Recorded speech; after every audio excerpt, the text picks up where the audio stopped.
My dear students, this video is for 8th standard subject General Science for semi-English medium students. Lesson number 6, Composition of Matter. This video is video number 2 out of 2 videos. Dear students, in previous video, we did learn characteristics of states of matter. In this video, we are going to learn type of elements, types of compounds, type of mixtures, and molecular formula and valencies. Let us see types of element. For this, we have to do this simple activity. Try this. हे करून पहा. So take the following objects: iron nail, copper wire, aluminium wire, and coal pieces. Take the following objects. These objects we have to take: iron nail or sheet, copper wire, aluminium wire, and piece of coal. Rub each object on a fresh surface of sandpaper and observe. नंतर काय करायचंय की हे सर्व object एका sand पेपरवर घासायचे. Hammer each object with force. Take care not to hurt yourself. म्हणजे ते हॅमर करताना एखाद्या हातोडीने हे सर्व ऑब्जेक्ट्सना फोर्स लावायचा आहे, म्हणजे हातोडीने ठोकायचे ते. त्यावेळेस तुम्हाला कुठल्याही प्रकारची इजा होणार नाही याची काळजी आपण घ्यायची. Record your observation in the following table. आता अशा प्रकारचा एक टेबल तयार करायचा आहे. It is the surface shining. It is the surface shining after rub the object on a surface on a fresh surface of sandpaper. सॅन्डपेपरवर घासल्यानंतर त्याचा जो पृष्ठभाग आहे ऑब्जेक्टचा तो चकाकतोय का? Is the surface shining? Yes or no? Iron nail? Yes. खिळा जो आहे लोखंडी खिळा हा सॅन्डपेपरने घासल्यावर चकाकतो. आणि हातोडीने ठोकल्यानंतर डज द शेप फ्लॅटन? म्हणजे ठोकल्यावर आकार पसरट होतो का? किंवा break into small pieces on hammering? त्याचे हॅमरिंग केल्यानंतर तुकडे होतात का? आयर्न नेलच्या बाबतीत काय होतं? The shape flattens on hammering. Then about copper wire, is the surface shining? Yes. Does the shape flatten? The shape flattens on hammering. Copper wire सुद्धा त्याचा आकार हा चपटा होतो. Then about aluminium wire, is the surface shining? Yes. The shape flattens on hammering. And then about coal piece, is the surface shining? No. आता कोळशाचे जे तुकडे आहेत त्यांना घासल्यानंतर त्याची काय तरी सुद्धा त्याचा पृष्ठभागाला शायनिंग येत नाही, आणि त्याला हातोडीने ठोकल्यावर मात्र it breaks into small pieces on hammering. त्याचे लहान लहान तुकडे होतात. So the object in above activity are made up of elements iron, copper, aluminium and carbon. आता चारही ऑब्जेक्ट हे एलिमेंट्स आहेत. Fill the following table on the basis of observation obtained on doing the above two tests on each of the object. Elements having a shiny surface. ज्या ज्या एलिमेंटचे surface shining देतात, चकाकतात किंवा पृष्ठभागाला चकाकी असणारे मूलद्रव्य कोणती? तर कुठले? त्याच्यामध्ये कॉपर आहे. Then elements that flatten on hammering, that elements are iron, copper and aluminium. Then elements with a dull surface, म्हणजे पृष्ठभाग निस्तेज आहे असे एलिमेंट्स कोणते आहेत? Iron. Element that break on hammering, carbon. म्हणजे हे अशा पद्धतीने वेगळ्या पद्धतीने हे क्लासिफिकेशन एलिमेंटचं केलेले आहे. You notice that element has different physical properties like lustre, paleness. आपल्याला माहिती आहे की मूलद्रव्यांना चकाकी असते. लुस्ट्रे म्हणजे चकाकी, पेलनेस म्हणजे निस्तेजपणा, मॅलिएबिलिटी म्हणजे वर्धनीयता, ब्रिटलनेस ठिसूळपणा, हे असे गुणधर्म एलिमेंटचे असतात. According to that element are classified. In the early times element were classified into metals and non metals.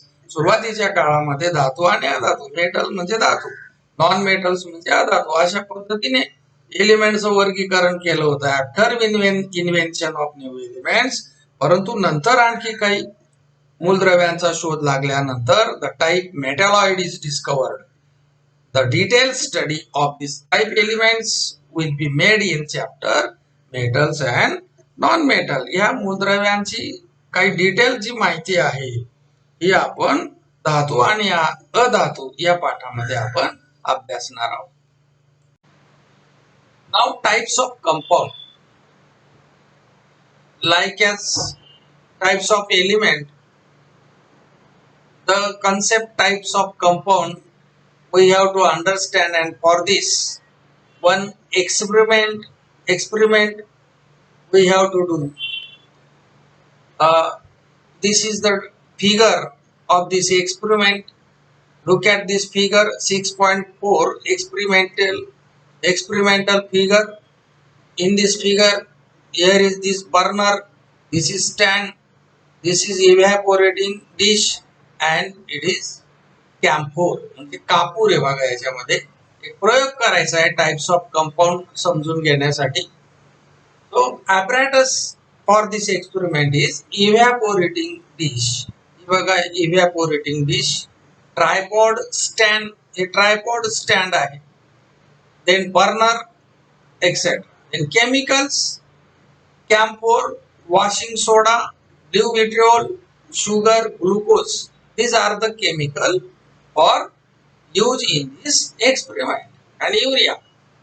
Then, what is activity? Keep the evaporating dish on the tripod stand as shown in figure 6.4. आकृतीत दाखवल्याप्रमाणे अशी रचना करायची आणि tripod स्टँडवर ही evaporating dish ठेवायची. Take some camphor in the evaporating dish. या evaporating dish मध्ये कॅम्फोर ठेवला म्हणजे कापूर ठेवला. Heat the camphor in the dish strongly with the help of burner. या बर्नरने आपण या डिशला हीट दिलेली आहे. Repeat the above procedure using limestone, washing soda, blue vitriol, sugar, glucose. आता कॅम्फोरच्या ऐवजी हे केमिकल्स आपल्याला इव्हॅपोरेटिंग डिश मध्ये ठेवायचे आहे आणि हीट प्रोव्हाइड करायचे instead of camphor. Record your observation in the following table. या टेबल मध्ये आपण त्याचं काय घडतं या एक्सपेरिमेंट मध्ये हे आपण नोंद करायचे. हा बघा हा टेबल आपण क्रिएट केलेला आहे. Powder in the evaporating dish, then whether there was a residue, no residue in the evaporating dish. म्हणजे बाष्पन पात्र हे जे आहे इव्हॅपोरेटिंग डिश, याच्यामध्ये रेसिड्यू शिल्लक राहिला की नाही राहिला. त्या केमिकलला हीट प्रोव्हाइड केल्यानंतर या डिश मध्ये रेसिड्यू शिल्लक राहिला की नाही राहिला हे आपल्याला ऑब्झर्व करायचंय. आणि जर राहिला असेल तर त्याचा रंग कसा आहे, कलर कसा आहे. So colour of the residue, whether there was a residue or no residue in the evaporating dish, and first column is of chemicals, powder in the evaporating dish. First one is camphor, no residue. जे उष्णता दिल्यानंतर कुठलाच residue राहिला नाही म्हणून कलरचा काही प्रश्न येत नाही. देन लाइमस्टोन, रेसिड्यू राहतो, व्हाईट कलरलेस, एक पांढऱ्या रंगाचा. लाइमस्टोनला हीट दिल्यानंतर पांढऱ्या रंगाचा रेसिड्यू इथे शिल्लक राहतो. Same as washing soda, residue white colourless. Blue vitriol, residue white colourless. Sugar, residue, शुगरलाही उष्णता दिल्यानंतर काळा रंगाचा रेसिड्यू शिल्लक राहतो, काळी powder, black residue of carbon. And then glucose, ग्लुकोजला उष्णता दिल्यानंतर सुद्धा ब्लॅक रेसिड्यू ऑफ कार्बन हा शिल्लक राहतो इव्हॅपोरेटिंग डिश मध्ये. Students, we saw in previous activity that on heating strongly some compounds give residue while others do not give any residue or give a blackish residue. अगोदरची ही जी कृती आपण आता पाहिली तिच्यामध्ये आपण असं पाहिलं की काही कंपाऊंड्सला हीट दिल्यावर रेसिड्यू शिल्लक राहतो म्हणजे अवशेष शिल्लक राहतो, तर काहींमध्ये अवशेष शिल्लक राहत नाही. तर काही कंपाऊंडचा जो अवशेष आहे किंवा रेसिड्यू आहे तो ब्लॅकिश असतो. The black residue is mainly made up of carbon. म्हणजे बघा ही जी कृती आपण केली त्याच्यामध्ये आपण पाहिलं की काही जे कंपाऊंड होते शुगर सारखे त्याच्यामध्ये ब्लॅक रेसिड्यू शिल्लक राहिलेला होता.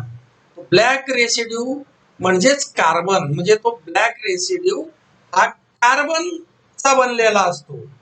Moreover, when such compounds are strongly heated in air, combine with oxygen to form some gaseous substance. In cases their combustion is not complete, black residue carbon remain behind as residue. म्हणजे ज्या वेळेस हे अशा प्रकारचे compound की ज्यांच्यामध्ये carbon आहे त्यांना उष्णता दिल्यानंतर ते ऑक्सिजन बरोबर रिॲक्शन त्यांची होते आणि त्यांचं काही गॅसियस सबस्टन्सेस मध्ये रूपांतर होतं. परंतु जर ते पूर्णपणे जळाले नाही, त्यांचं ज्वलन पूर्णपणे झालं नाही, in case of their combustion is not complete, black coloured carbon remain behind as residue. म्हणजे काळा रंगाचा तो कार्बन हा मागे शिल्लक राहतो, अवशेष शिल्लक राहतो. These compounds are called organic compound. त्यांना काय म्हणायचं? ऑर्गॅनिक कंपाऊंड असं म्हणायचं. म्हणजे ज्या कंपाऊंड्सना हीट दिल्यानंतर ब्लॅक रेसिड्यू शिल्लक राहतो अशा कंपाऊंड्सना आपण ऑर्गॅनिक कंपाऊंड्स असं म्हणू शकतो, कार्बन कंपाऊंड असं म्हणतो. For example material like carbohydrate, protein, hydrocarbons, for example petrol, cooking gas are made up of organic compounds. हे जे कंपाऊंड्स आहेत कार्बोहायड्रेट, प्रोटीन, हायड्रोकार्बन किंवा पेट्रोल, हायड्रोकार्बन्स म्हणजे काय? असे कंपाऊंड जे हायड्रोजन आणि कार्बन यांच्या कॉम्बिनेशनने तयार झालेले त्यांना हायड्रोकार्बन्स कंपाऊंड असं आपण म्हणतो. म्हणजेच ते पेट्रोल आहे, कुकिंग गॅस आहे, हे जे आहेत हे सगळे ऑर्गॅनिक कंपाऊंड्स आहेत. The camphor, sugar, glucose and urea used in above activity are organic compounds. On the other hand, the compounds that decompose on strong heating to leave a residue behind are inorganic compounds. तर काही compound असे आहेत ते decompose झाल्यानंतर decompose on strong heating म्हणजे तीव्र उष्णता दिल्यानंतर मागे रेसिड्यू शिल्लक राहतो पण तो ब्लॅक नसतो. लक्षात घ्या, त्यांना काय म्हणायचं? इनऑर्गॅनिक कंपाऊंड्स असं म्हणायचं. Common salt, soda, rust, vitriol, limestone are inorganic compounds. म्हणजे आता दोन प्रकारचे टाईप आपण कंपाऊंडचे पाहिले या कृतीवरून सगळ्या. That's are organic compound and inorganic compound. Now understand third type of compound and that is complex compound. In addition, there is one more type of compounds, namely complex compound. म्हणजे तिसरा अजून एक कंपाऊंडचा प्रकार आहे, त्याला कॉम्प्लेक्स कंपाऊंड असं म्हणतात. तो कसा बघा? The molecules of compounds have a complex structure formed by many atoms, and in the center of this structure metal atoms are also included. आता आपण याच्या अगोदरचे जे कंपाऊंड बघितले तर त्याच्यामध्ये आपण असं पाहिलं की त्या कंपाऊंडचं जे स्ट्रक्चर आहे त्याच्यामध्ये नॉन मेटल एलिमेंट्स सहभागी झालेले, नॉन मेटल्स एलिमेंट्स इन्क्लूड असतात. पण असे काही कंपाऊंड्स असतात की त्यांच्या स्ट्रक्चरमध्ये स्ट्रक्चरच्या सेंटरमध्ये मेटल ॲटम्स असतात. Chlorophyll that contain magnesium. Chlorophyll या कंपाऊंड मध्ये त्याच्या सेंटर मध्ये मॅग्नेशियम मेटल असतो. Haemoglobin that contain iron. Cyanocobalamin त्यालाच व्हिटॅमिन B12 असं म्हणतात. That contain cobalt are some examples of complex compound. This is the third type of compound. Various atoms in the molecule of compounds are joined by chemical bond. म्हणजे हे जे वेगवेगळे atoms आहेत, वेगवेगळे elements आहेत, ते कंपाऊंड कसे तयार होतात? केमिकल बॉन्डने ते एकमेकांना जॉईंट होऊन कंपाऊंड तयार होतात. We are going to look at that later. त्याबद्दल आपण नंतर माहिती घेणार आहोत. Let us see types of mixture. For this one activity is here. Try this. Take 3 beakers. 3 beakers घ्यायचे आहेत. Take a little sand and water in first beaker. पहिल्या beaker मध्ये sand and water घ्या. Take some crystals of blue vitriol and water in the second beaker. दुसऱ्या beaker मध्ये blue vitriol आणि पाणी यांचं मिश्रण घ्या. म्हणजे टाका त्याच्यात 2 कंपाऊंड आहेत, सॉरी 2 कॉम्पोनंट आहेत. Take some blue vitriol and sand in third beaker. आणि तिसऱ्या बीकर मध्ये blue vitriol, sand and water gas. Stir the material in all 3 beakers and observe. Record your observation in the following table. याच्यामध्ये ते record सगळं लिहायचं. Beaker number 1 काय घेतलंय आपण? Sand plus water. What changes seen on stirring? काय केलं आपण? ते स्टिअर केलेलं आहे, म्हणजे ढवळलेलं आहे हे मिश्रण. मटेरियल सगळं ढवळलं आपण एखाद्या काचकांडीने. काय दिसतं? Sand at the bottom, water above the sand. Sand ही तळाला बसलेली वाळू आणि वरती पाणी आहे. Number of phases in the mixture. किती फेजेस दिसतात? Obviously there are 2 phases. 1 phase is of sand and second phase is above the sand and that is water. पाण्याची फेज ही त्याच्या वरती. अशा 2 फेजेस आपल्याला दिसत आहेत. 2 फेजेस जर सिंगल फेज असेल तर त्या मिक्सचरला म्हणायचं होमोजिनस टाइप ऑफ मिक्सचर. आणि 2 किंवा 2पेक्षा जास्त फेजेस ज्या मिक्सचरचे असतात त्याला म्हणतात heterogeneous mixture. So in this first beaker there are 2 phases. That's why this is heterogeneous type of mixture. In second beaker there is blue vitriol and water. Blue vitriol आणि water घेतलेलं आहे आपण. Blue coloured solution. आता याच्यामध्ये काय झालंय बघा, पाणी आणि ब्ल्यू विट्रिओल घेतलेलं आहे आपण. मोरचूत त्याला मराठीमध्ये म्हणतात. हे मोरचूत पाण्यात टाकल्यानंतर ब्ल्यू कलरचं एक सोल्युशन, एक संघ, एकजीवी असं ते तयार होतं. फेज म्हणजे सिंगल फेज तयार झाली. म्हणजे पाणी वेगळं, ब्ल्यू विट्रिओल वेगळं असं आपल्याला दिसत नाही. So it is single phase solution, blue coloured solution, and that is single phase. That's why this is type of which type of mixture? Homogeneous mixture. तर material taken in third beaker is blue vitriol, sand and water. What changes seen on the steering? Blue colored solution sand settle down at the bottom. Sand ही खालच्या म्हणजे बीकरच्या तळाशी बसते आणि blue कलरचं solution त्याच्यावरती आपल्याला दिसतं. Here are 2 phases and this solution is this mixture is heterogeneous mixture. The part of matter having uniform composition is called phase. म्हणजे काय? एकसारखं संघटन असलेल्या द्रव्याच्या भागाला प्रावस्था असं म्हणतात. The part of matter having uniform composition. एकसारखं संघटन म्हणजे युनिफॉर्म कॉम्पोजिशन जर असेल तर त्याला एक फेज असं म्हणतात. For example, blue colored solution of blue vitriol and water. Write the third column table the number of phases seen in each of the beaker after stirring. तो अगोदरच आपण फिल केलेला आहे. Third column. When all the components of a mixture form one phase, it is called homogeneous mixture. जेव्हा मिक्सचरच्या सर्व घटकांनी मिळून एकच फेज तयार होते त्याला होमोजिनस मिक्सचर असं म्हणतात. And when the components of a mixture are distributed into two or more pages, it is called a heterogeneous mixture.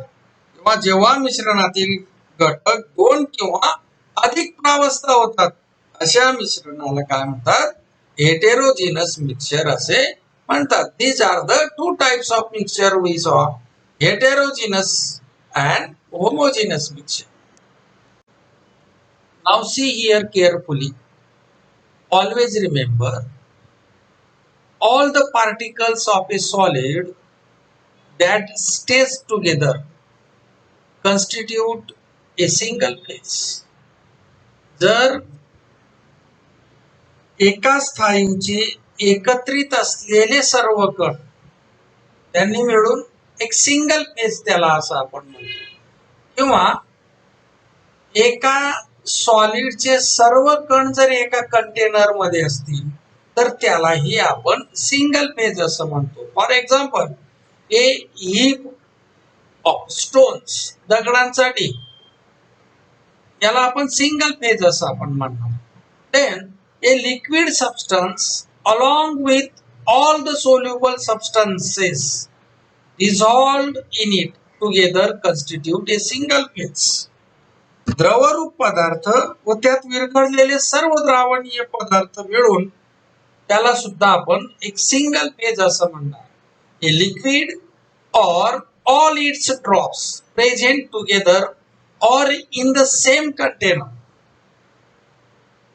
किंवा एका द्रवाच्या किंवा एकत्रित असलेल्या सर्व थेंब मिळून सुद्धा सिंगल फेज होते.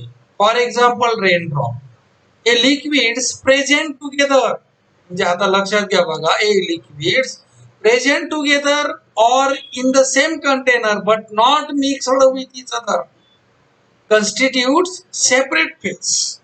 एकाच पात्रात किंवा एकत्र असलेल्या परंतु एकमेकात न मिसळलेल्या द्रवांच्या प्रावस्था या स्वतंत्र असतात.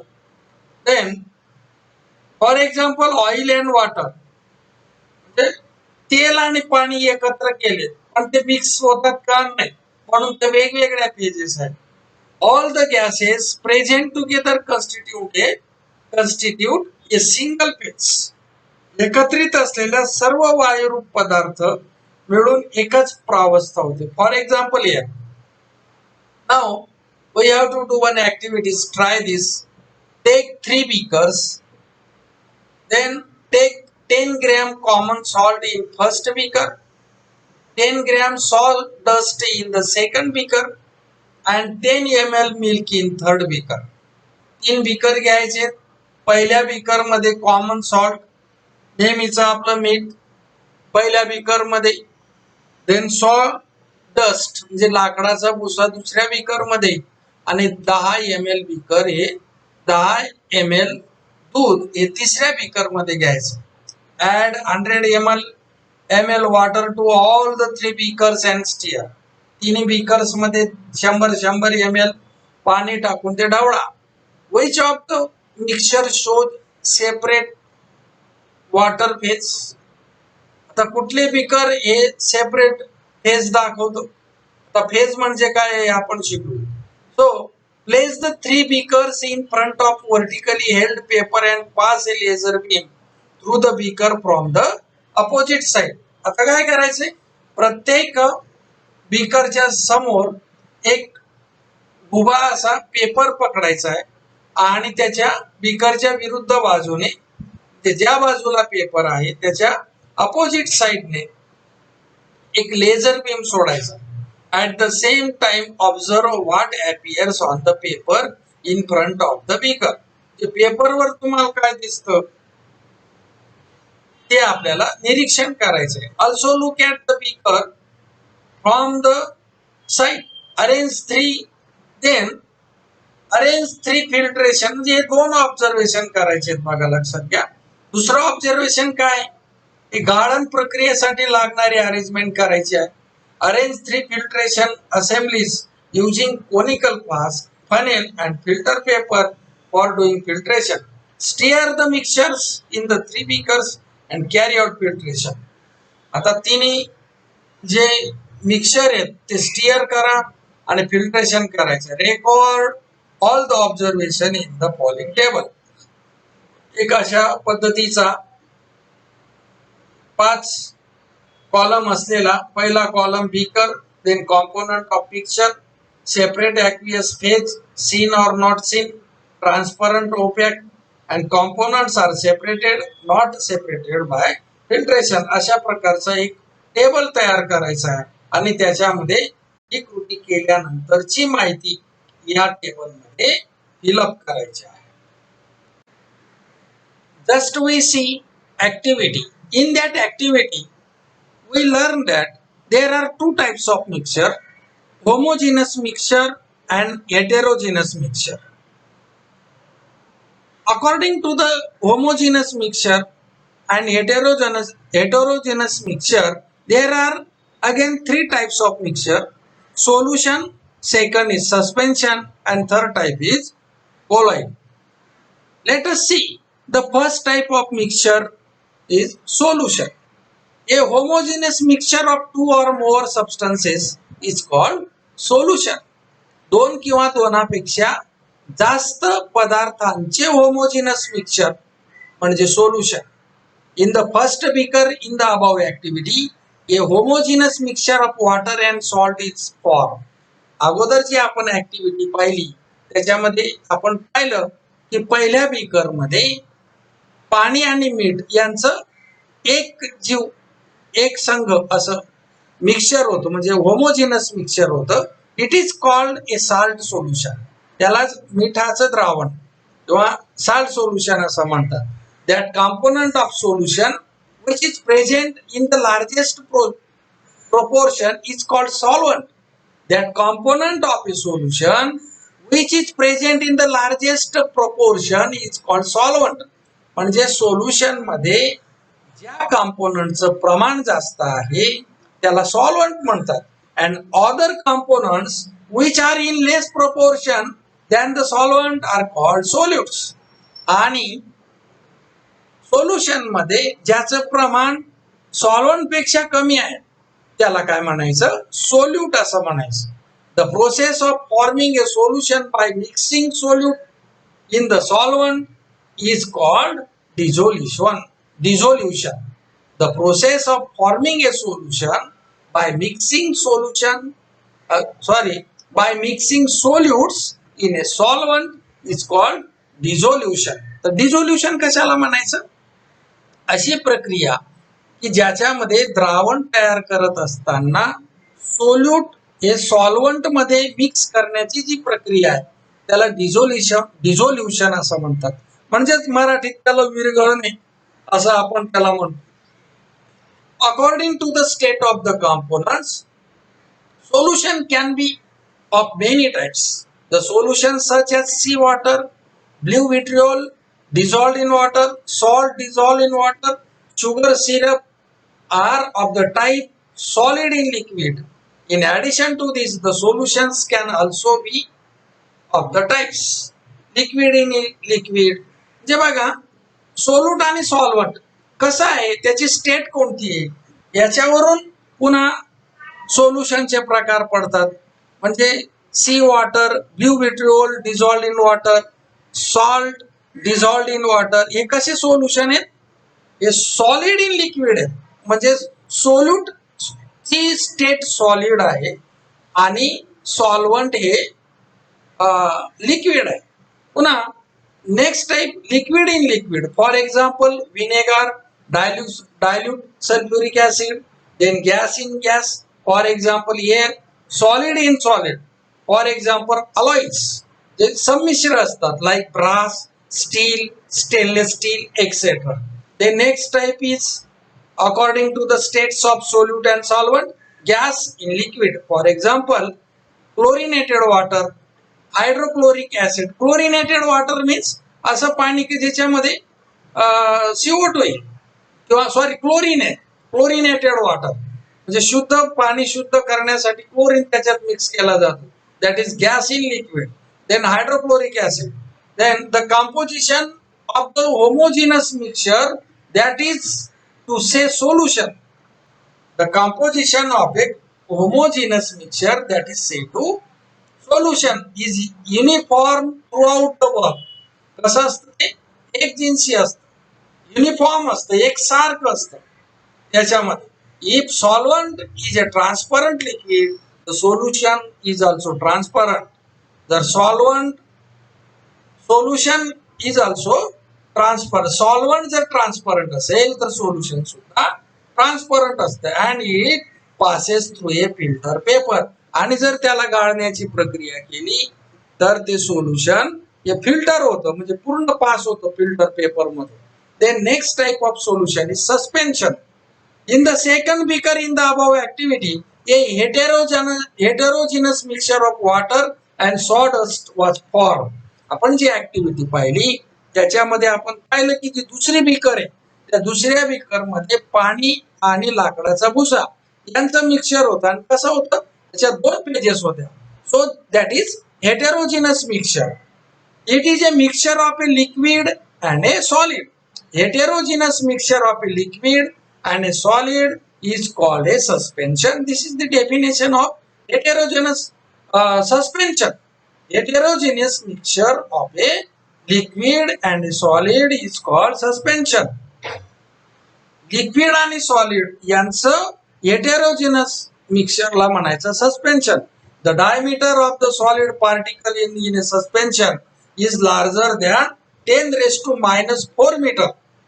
जे पार्टिकल्स असतात, जे कण असतात सॉलिडचे या मिक्सचर मधले, ते 10⁻⁴ मीटर एवढा त्याचा डायमीटर व्यास असतो त्या कणांचा. Therefore light can not transmit through it. म्हणून या सस्पेन्शन मधून लाईट ट्रान्सफर होत नाही. मोreover, these solid particles remain on an ordinary filter paper as residue, and therefore the liquid and solid components of a suspension get separated by filtration. आणि म्हणून म्हणजे त्याच्या solid पार्टिकलचे जे कण आहेत ते 10⁻⁴ मीटर एवढा त्यांचा डायमीटर असल्यामुळे ते फिल्टर पेपर मधून पास होऊ शकत नाही. म्हणून फिल्टर पेपरने सोल्यूट आणि सॉल्वंट हे सस्पेन्शन मधले सोल्यूट आणि सॉल्वंट हे फिल्टर पेपरने आपल्याला वेगवेगळे करता येतात. Third type of mixture is colloid. The mixture of water and milk in the third beaker in the above activity is translucent. The mixture of water and milk in the third beaker in the above activity is translucent. ही जी आपण activity आता आपण पाहिली त्याच्या तिसऱ्या beaker मध्ये आपण पाणी आणि दूध यांचं मिश्रण घेतलं होतं आणि ते कसं होतं ट्रान्सलुसंट होतं. ट्रान्सलुसंट म्हणजे अर्ध पारदर्शक, त्याला ट्रान्सलुसंट असं म्हणतात. It means that when light is incident on the surface of the mixture, it is partially transmitted and partially scattered.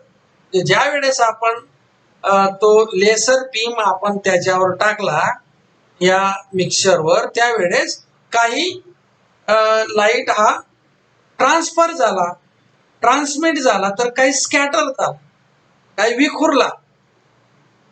This is because the tiny particles of milk phase in the heterogeneous mixture are dispersed evenly in water phase. त्याचं कारण म्हणजे जे दुधाचे जे काही कण होते त्या कणांवरून तो लाईट डिस्पर झालेला आहे. And the diameter of this particle is around 10⁵ metre.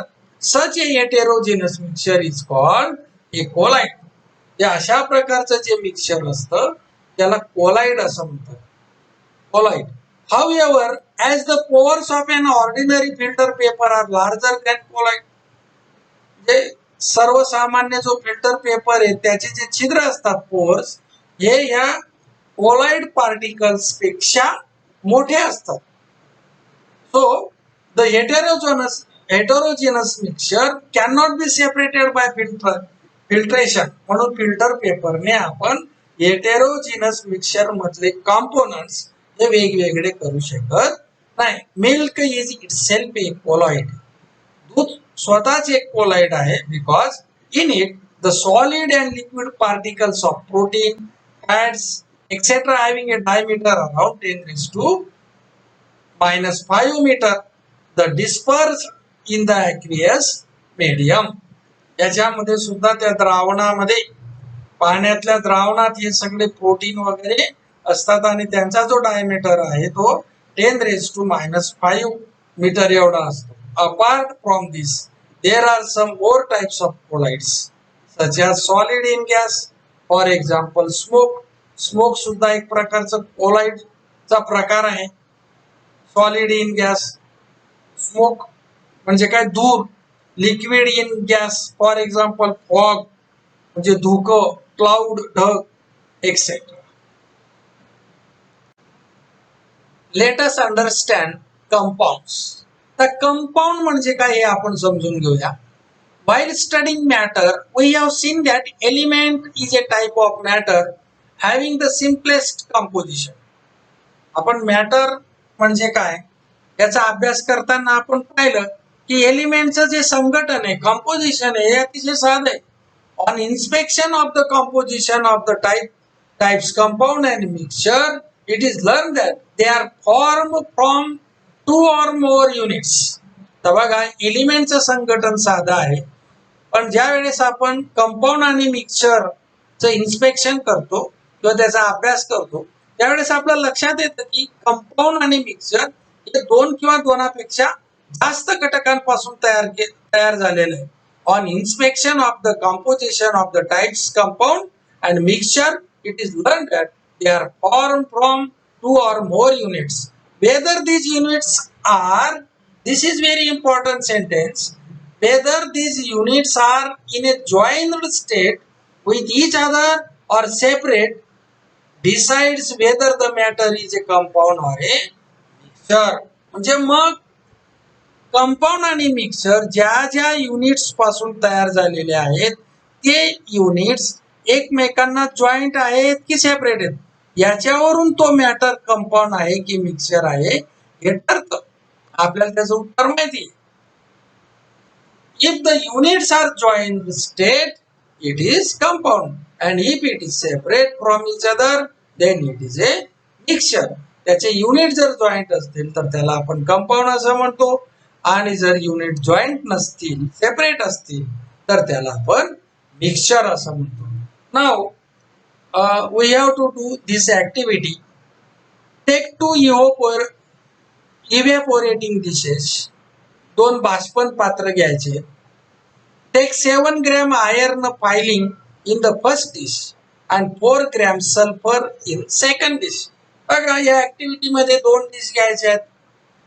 बाष्पन पात्र ज्याच्याने उष्णता ज्याला उष्णता दिली जाते अशी डिश इव्हॅपोरेटिंग डिश. पहिल्या डिश मध्ये 7 ग्रॅम आयर्न फायलिंग घेतली म्हणजे लोहकिस, आयर्न फायलिंग म्हणजे, आणि दुसऱ्या डिश मध्ये सल्फर गंधक घेतलेलं आहे. Take a horseshoe magnet near the matter in both the dishes and observe.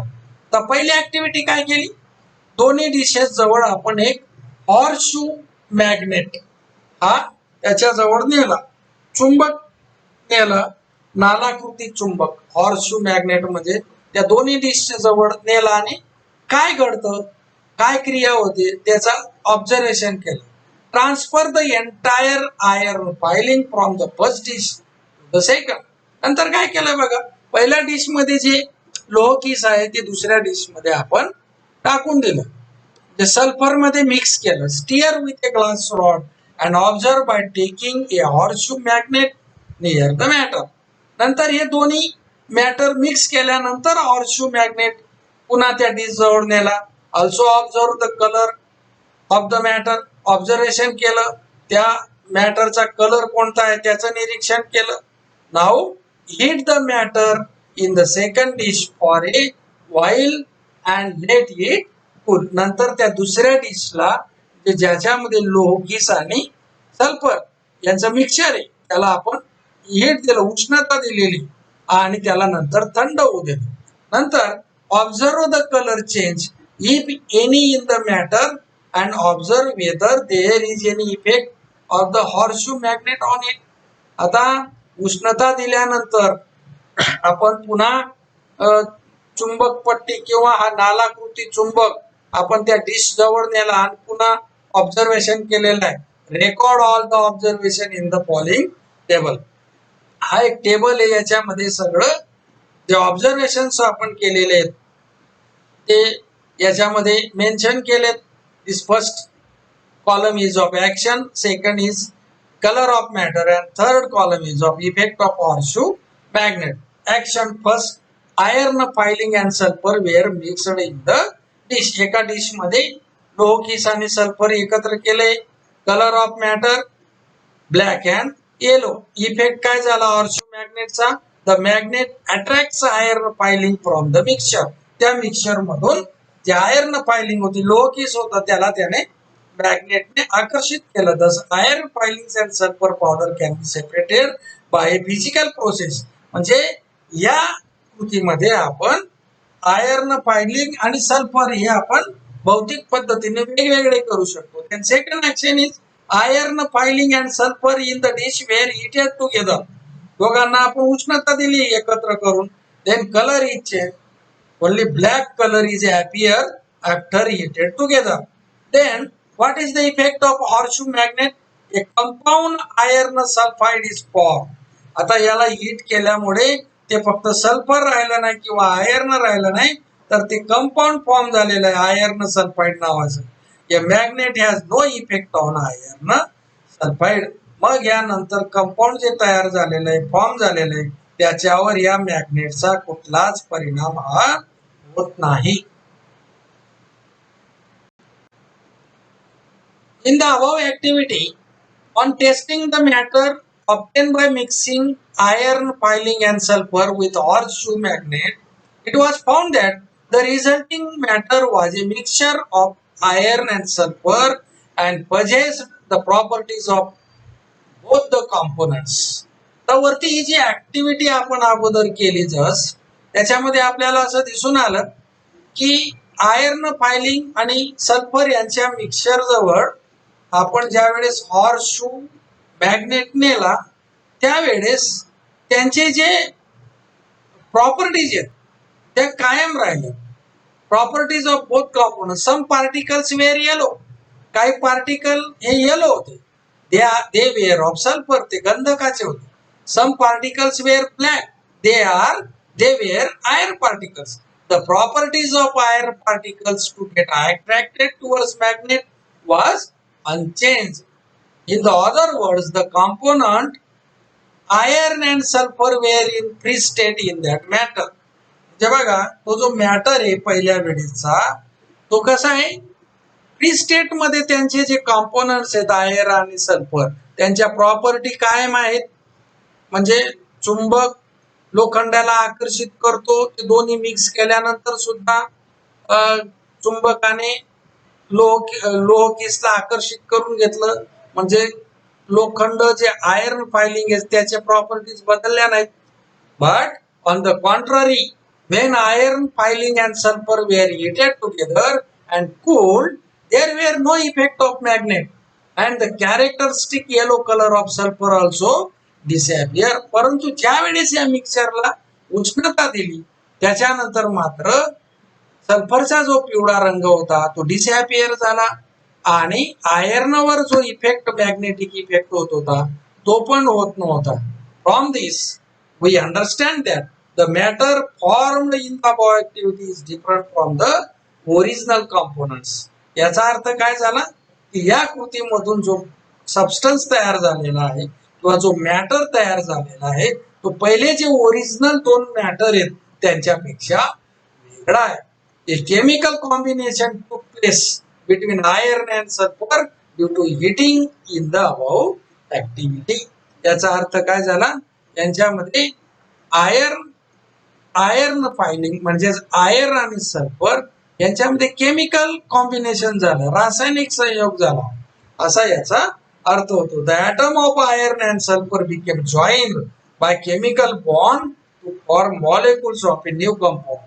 म्हणजे आयर्नचे ॲटम आणि सल्फरचे ॲटम हे एकमेकांशी रासायनिक बंधाने जॉईन झालेले आहेत, केमिकल बॉन्डने जॉईन झालेले आहेत आणि एक नवीन कंपाऊंडचा एक रेणू मॉलिक्यूल तयार झालेला आहे असं या ऍक्टिव्हिटी वरून आपलं लक्षात येतं.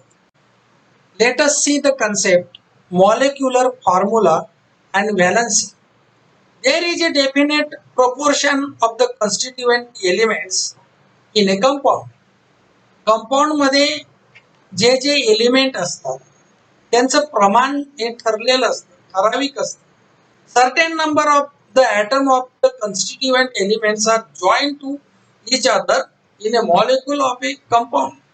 कंपाऊंडच्या मॉलिक्यूल मध्ये जे एलिमेंट असतात त्यांच्या त्या एलिमेंटचे किती ॲटम्स असतील ते ठरलेलं आहे, ते ठराविक प्रमाणामध्ये ते एकमेकांबरोबर जॉईंट होतात. एखाद्या कंपाऊंडच्या मॉलिक्यूल मध्ये असलेले घटक मूलद्रव्यांचे अणू विशिष्ट संख्येने एकमेकांना जोडलेले असतात. Molecular formula indicates the number of atom of each of the constituent elements present in one molecule of a compound. एखाद्या कंपाऊंड मधल्या एखाद्या मॉलिक्यूल मध्ये कोणत्या एलिमेंटचे किती ॲटम आहेत हे मॉलिक्युलर फॉर्म्युला दाखवतो. Molecular formula indicates the number of atom of each of the constituent elements present in one molecule of a compound. A molecular formula indicates the information regarding the symbols of all the constituent elements and their respective number as subscripts. त्याच्या सबस्क्रिप्ट्सला दाखवलेला असतो की त्याचे किती atoms आहेत त्या compound मध्ये. For example molecular formula of some compounds are given in the following table. आता मॉलिक्युलर फॉर्म्युला दिलाय बघा. Name of the compound water. Molecular formula of water is H2O. constituents element म्हणजे वॉटर हा compound कोणत्या elements पासून तयार झालेला आहे? Hydrogen and oxygen. There are two atoms of hydrogen and 1 atom of oxygen. म्हणजे हायड्रोजनचे 2 अणू, ऑक्सिजनचा 1 अणू मिळून वॉटरचा एक मॉलिक्यूल तयार झालेला आहे. Then hydrogen chloride. Molecular formula is HCl. Constituents element hydrogen and chlorine. Then 1 atom of each elements here. Then methane, CH4, carbon and hydrogen. 1 atom of carbon and 4 atoms of hydrogen. Then magnesium chloride. Magnesium and chlorine. Magnesium and chlorine. 1 atom is of magnesium and 2 atoms of chlorine.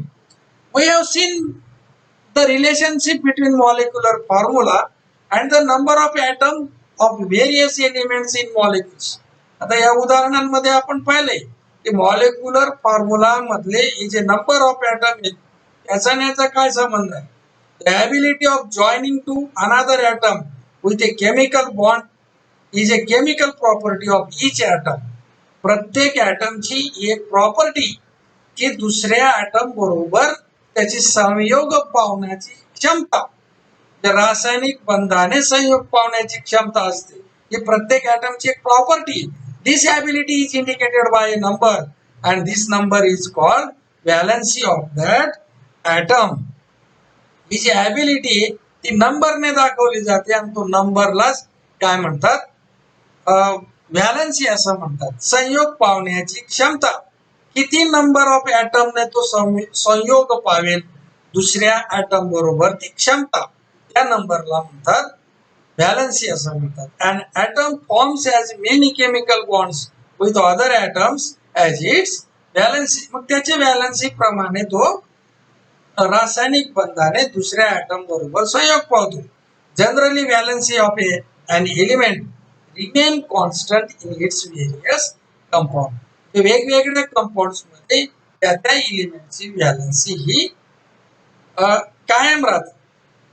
Then scientists perform many experiments regarding composition of compounds during 18th and 19th century and from that they deduced the valencies of elements. शास्त्रज्ञांनी अनेक प्रयोग केले आणि त्या प्रयोगांवरून वेगवेगळ्या एलिमेंटच्या व्हॅलन्सीज या सायंटिस्टने शोधून काढल्या. Now look at this table carefully. Molecular formula of various compounds formed by hydrogen with other elements are given in the following table. From that, deduce the valencies of the concerned element. आता बघा या table मध्ये काही compounds दिलेले आहेत. त्या compounds मध्ये एक एलिमेंट हायड्रोजन आहे आणि दुसरा अदर एलिमेंट आहे. तर त्या अदर एलिमेंटची व्हॅलन्सी आपल्याला शोधून काढायची आहे. So look at this table. This first column is serial number. Second column is of molecular formula of a compounds. जे वेगवेगळे कंपाऊंड्स दिलेले आहेत त्यांचे मॉलिक्युलर फॉर्म्युला इथं मेन्शन केलेला आहे. Third column is constituent element. या कंपाऊंड मध्ये कोणते कंपोनंट्स आहेत त्याचा हा कॉलम आहे. X element means other than hydrogen element. One element is hydrogen compulsory here and second is other element, that is Cl, oxygen, then sulfur, nitrogen, bromine, iodine, sodium and carbon. These are another elements are react with hydrogen element and form these compounds. So valencies of hydrogen 1, हायड्रोजनची valency 1 आहे. आणि आता आपल्याला काय बघायचं बघा, number of bonds formed by X with H.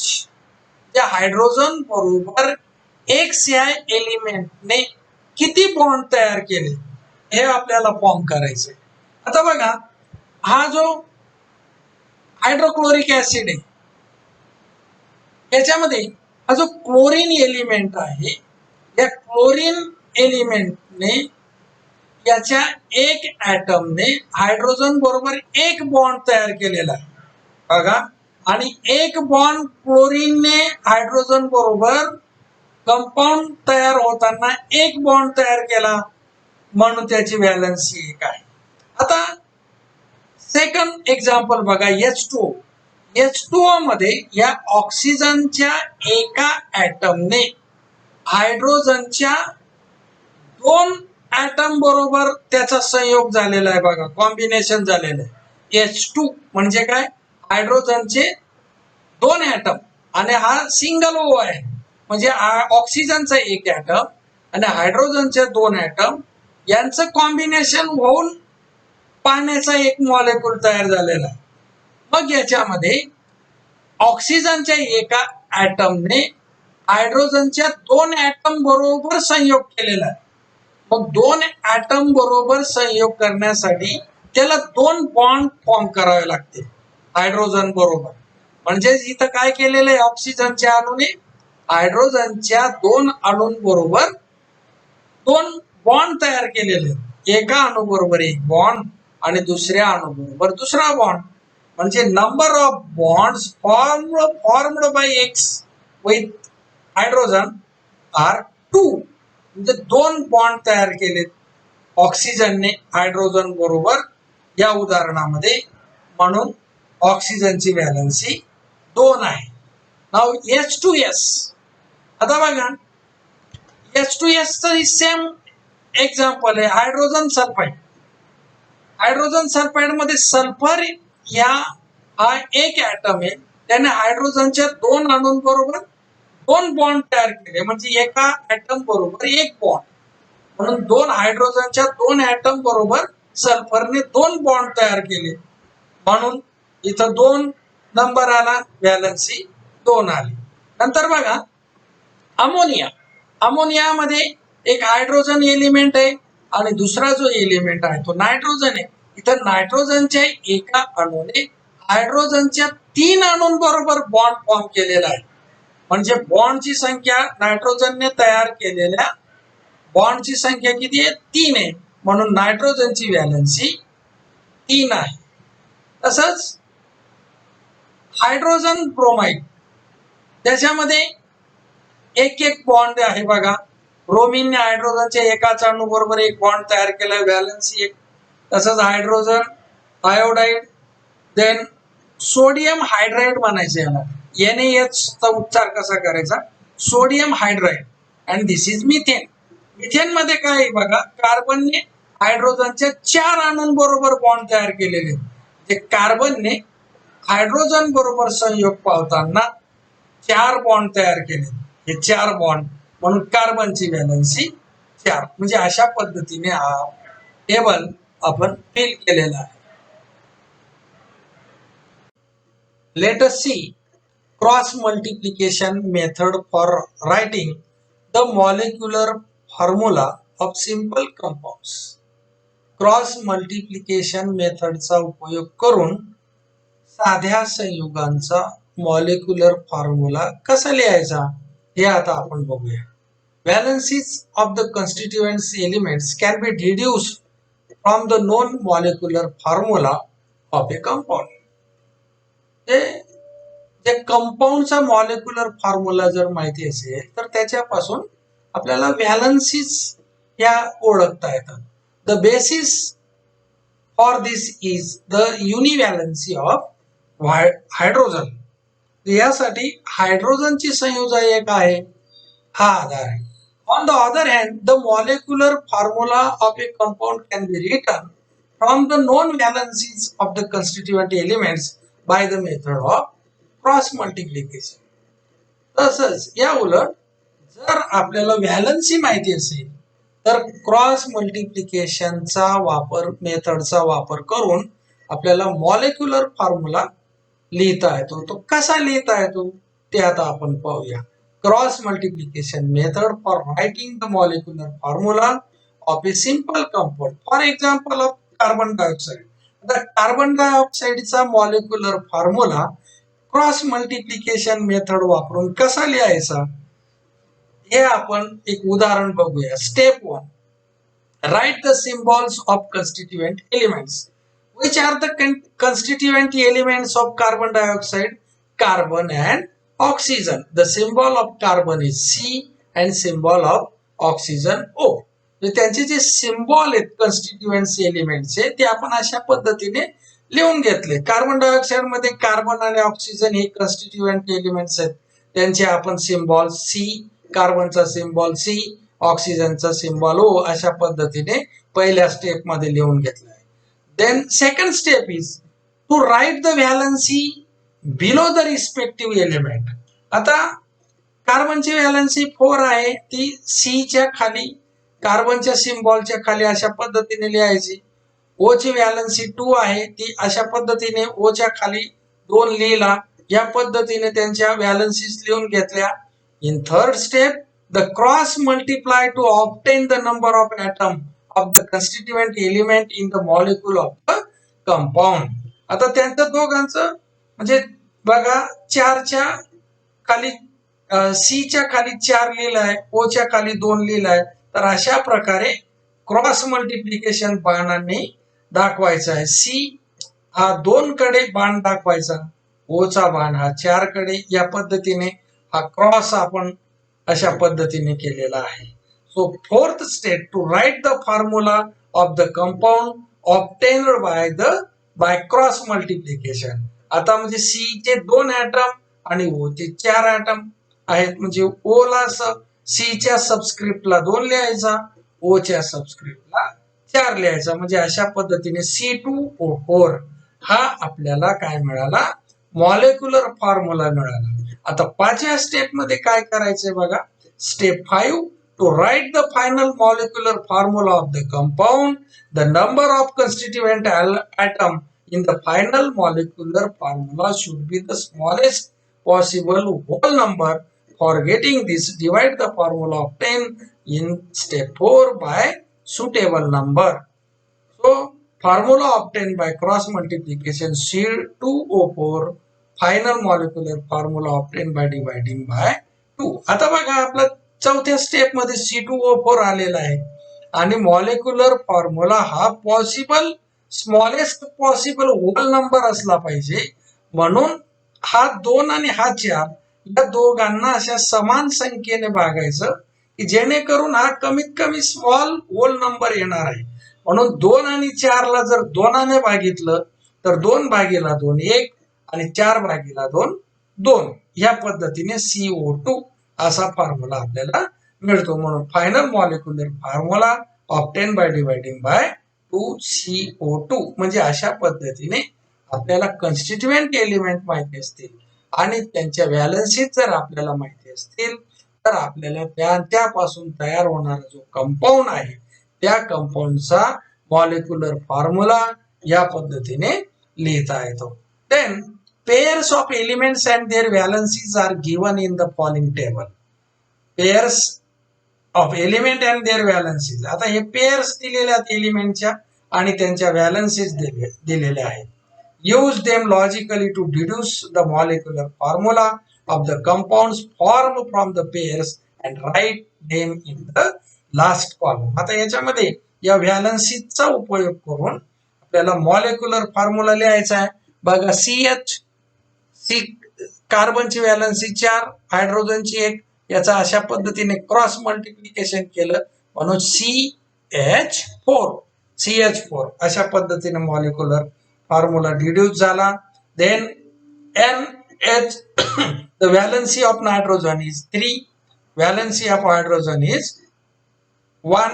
याचं cross multiplication केलं N ला 1 आणि हायड्रोजनला 3, so NH3. Molecular formula of ammonia and that is NH3. Then FeS दोघांची व्हॅलन्सी इथं 2 दाखवली बघा. Fe2S2 म्हणजे असा मॉलिक्युलर फॉर्म्युला क्रॉस मल्टिप्लिकेशन केल्यानंतर आपल्याला मिळेल. परंतु कसा पाहिजे तो molecular formula? Smallest possible whole number पाहिजे. त्यासाठी आपण दोघांना या 2 आणि ह्या 2 ला 2 ने भागितलं तर काय येणार? FeS येणार. देन CO हे उदाहरण आपण आताच इथं बघितलं बघा. कार्बनची व्हॅलन्सी 4, ऑक्सिजनची व्हॅलन्सी 2, दोघांना 2 ने भागितलं, मॉलिक्युलर फॉर्म्युला आला CO2. So dear student, here our this lesson is completed. Thank you.